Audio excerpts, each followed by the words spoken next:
Hello, everybody, and welcome to this week's edition of Fore from the Dash, the RBC Heritage.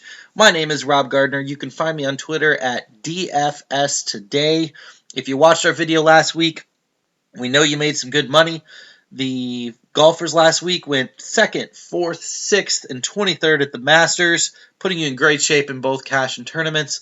And we're looking to have another successful week this week at the RBC Heritage. So without further ado, let me run you through this course. The RBC Heritage has very small greens at just under 4,500 square feet of green on the course. It's one of the smallest courses on the tour. I mean, scrambling is going to be extremely important this week. We know that golfers are not going to hit the green every time. They're going to have to do a good job of getting up and down and saving par in situations where they miss the greens. Secondly, this course has 145 bunkers and 9 holes of water. It means that driving accuracy is going to be extremely important.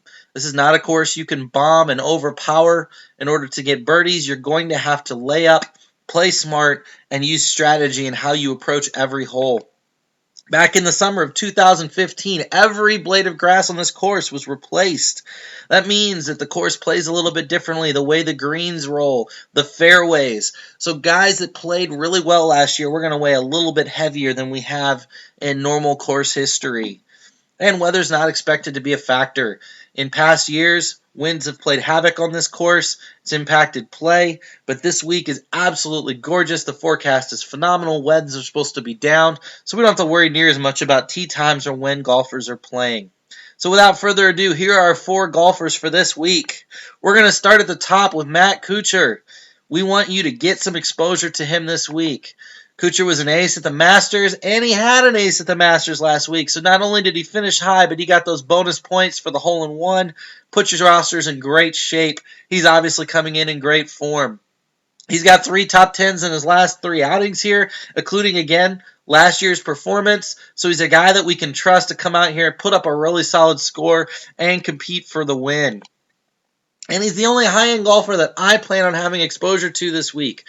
My plan is to play very balanced rosters, hit a lot of those golfers in the 7,500 to 9,000 range on DraftKings, but he is the one guy that I am willing to pay up for, recommending that you get that 30 to 50% exposure on him, and then build the rest of your rosters as a very balanced approach. Our second golfer for this week, Luke Donald, the guy we are calling the Safe Donald. We know it's a touchy subject for many people, but Luke Donald is a guy that you can trust this week. He's got 6 top 3s here. Count them, 6 top 3s. We're not talking top 10s, top 25s, top 3s. He's finished 2nd or 3rd here 6 times. Has yet to win it, but he's a guy that we know can come out and put up a monster performance. He finished 2nd here last year, so the course redesigned to not mess him up in any way, shape, or form, so we can feel good about rolling him out here again. And he's a 2-to-1 odds in Vegas to make the top 10. Now, at this price, you don't have to have a top 3 from him in order to feel good about using him, but he's a guy that's extremely safe in cash. We feel confident he'll make the cut, and he's a guy that we know can compete for the win. I'm going to be loading up on Luke Donald this week. Our third golfer, Pat Perez. We've titled him Not Getting the Love. As you can see, his vibe score is somewhat low. He's got solid stats across the board. He's a guy that, against the field, has top 50 stats in all the key categories for this week. He's got 4 straight made cuts here, all in the top 26.